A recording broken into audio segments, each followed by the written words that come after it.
Shalom Bapak Ibu dan saudara-saudari yang terkasih. Jumpa lagi dalam Sikat Sabda Iman Katolik hari Rabu 12 April 2023. Hari Rabu dalam Oktav Paskah. Bacaan dari Injil Lukas bab 24 ayat 13 sampai 35. Semoga Tuhan beserta kita sekarang dan selama-lamanya. Inilah Injil suci menurut Lukas. Dimuliakanlah Tuhan. Pada hari Sabat sesudah Yesus dimakamkan, dua orang dari murid-murid Yesus pergi ke sebuah kampung bernama Emmaus yang terletak kira-kira 7 mil jauhnya dari Yerusalem, dan mereka bercakap-cakap tentang segala sesuatu yang telah terjadi. Ketika mereka sedang bercakap-cakap dan bertukar pikiran, datanglah Yesus sendiri mendekati mereka, lalu berjalan bersama-sama dengan mereka. Tetapi ada sesuatu yang menghalangi mata mereka, sehingga mereka tidak dapat mengenali Dia. Yesus berkata kepada mereka, "Apakah yang kamu percakapkan sementara kamu berjalan?" Maka berhentilah mereka dengan muka muram. Seorang dari mereka namanya Kleopas menjawabnya, "Adakah engkau satu-satunya orang asing Yerusalem yang tidak tahu apa yang terjadi di situ pada hari-hari belakangan ini?" Katanya kepada mereka. "Apakah itu?" Jawab mereka, "Apa yang terjadi dengan Yesus orang Nazaret? Dia adalah seorang nabi yang berkuasa dalam pekerjaan dan perkataan di hadapan Allah dan di depan seluruh bangsa kami. Tetapi imam-imam kepala dan pemimpin-pemimpin kami telah menyerahkan Dia untuk dihukum mati, dan mereka telah menyalibkannya. Padahal kami dahulu mengharapkan bahwa Dialah yang datang untuk membebaskan bangsa Israel.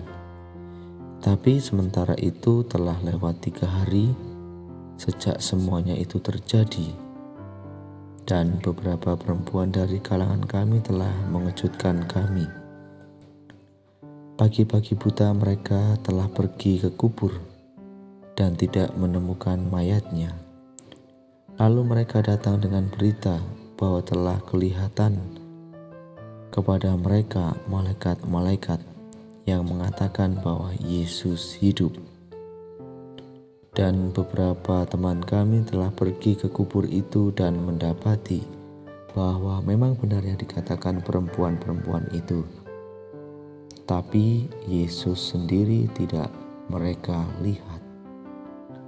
Lalu Ia berkata kepada mereka, "Hai kamu orang bodoh, betapa lambannya hatimu, sehingga kamu tidak percaya akan segala sesuatu yang telah dikatakan para nabi. Bukankah Mesias harus menderita semuanya itu untuk masuk ke dalam kemuliaannya?" Lalu Ia menjelaskan kepada mereka apa yang tertulis tentang Dia dalam seluruh kitab suci, mulai dari kitab-kitab Musa dan segala kitab nabi-nabi. Sementara itu mereka mendekati kampung yang mereka tuju. Ia berbuat seolah-olah hendak meneruskan perjalanannya, tetapi mereka mendesaknya dengan sangat. "Tinggallah bersama-sama dengan kami, sebab hari telah menjelang malam dan matahari hampir terbenam." Lalu masuklah Ia untuk tinggal bersama-sama dengan mereka. Waktu duduk makan dengan mereka, Ia mengambil roti, mengucap berkat, lalu memecah-mecahkan roti itu dan memberikannya kepada mereka. Ketika itu terbukalah mata mereka dan mereka pun mengenali Dia. Tetapi Yesus lenyap dari tengah-tengah mereka. Kata mereka seorang kepada yang lain, "Bukankah hati kita berkobar-kobar ketika Ia berbicara dengan kita di tengah jalan dan ketika Ia menerangkan kitab suci kepada kita?" Lalu bangunlah mereka dan langsung kembali ke Yerusalem. Di situ mereka mendapati ke-11 murid. mereka sedang berkumpul bersama teman-teman mereka, kata mereka kepada kedua murid itu, "Sungguh Tuhan telah bangkit dan telah menampakkan diri kepada Simon." Lalu kedua orang itu pun menceritakan apa yang terjadi di tengah jalan dan bagaimana mereka mengenali Yesus pada waktu ia memecah-mecahkan roti. Demikianlah sabda Tuhan. Terpujilah Kristus.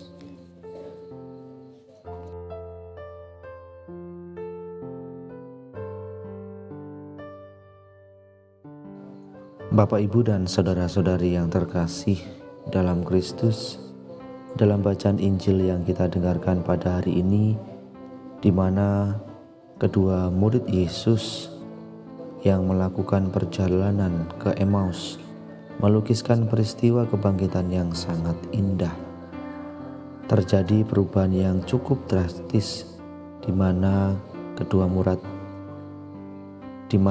murid itu semula putus asa, sedih dan galau menjadi sangat berkobar-kobar dan penuh antusias. Memperhatikan proses perubahan itu sangatlah menarik, bisa membantu kita untuk bertumbuh dalam iman akan Yesus yang bangkit, yang seringkali hadir dalam hidup kita tetapi kita kurang menyadarinya. Situasi batin yang dialami oleh kedua murid itu sangatlah tidak baik. Mereka sedih, murung, dan kecewa. Hal itu bisa dimengerti karena mereka sangat berharap kepada Tuhan Yesus untuk mengubah hidup mereka dan bangsanya. Tetapi ternyata berakhir dengan sangat tragis, di mana Yesus wafat di kayu salib. Harapan mereka sangat hancur. Tidak ada lagi gunanya berjuang di Yerusalem. Karena itu mereka memilih untuk pulang ke kampungnya, yaitu ke Emmaus. Dalam perjalanan, mereka bertemu dengan Yesus yang tidak mereka kenali. Yesus yang mereka kira sudah wafat di kayu salib ternyata hidup dan masuk dalam kehidupan mereka. Bahkan berjalan bersama dengan mereka menuju ke kampung halamannya. Bisa jadi Yesus yang hidup itu juga hadir dan terlibat dalam hidup kita, terutama ketika kita dalam keadaan situasi yang sedih dan berduka. Namun seringkali kita tidak menyadari kehadiran Yesus itu di dalam hidup kita. Kehadiran Yesus membuka mata hati para murid, terutama melalui kitab suci. Firman Tuhan dijelaskan dengan baik oleh Tuhan, membuat hati mereka berkobar-kobar. Berkobar-kobar menjadi tanda bahwa Roh Kudus menyentuh dan membakar semangat kita.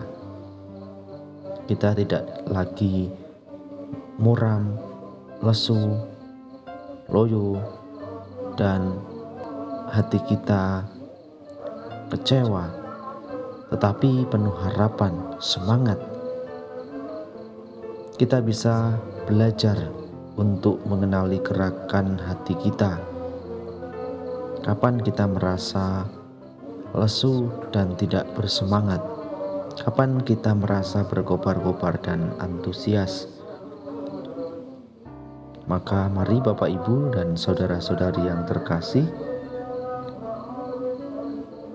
melalui peristiwa pada hari ini di mana kedua murid Yesus yang berjalan menuju ke kampung, ke Emmaus, bertemu dengan Yesus.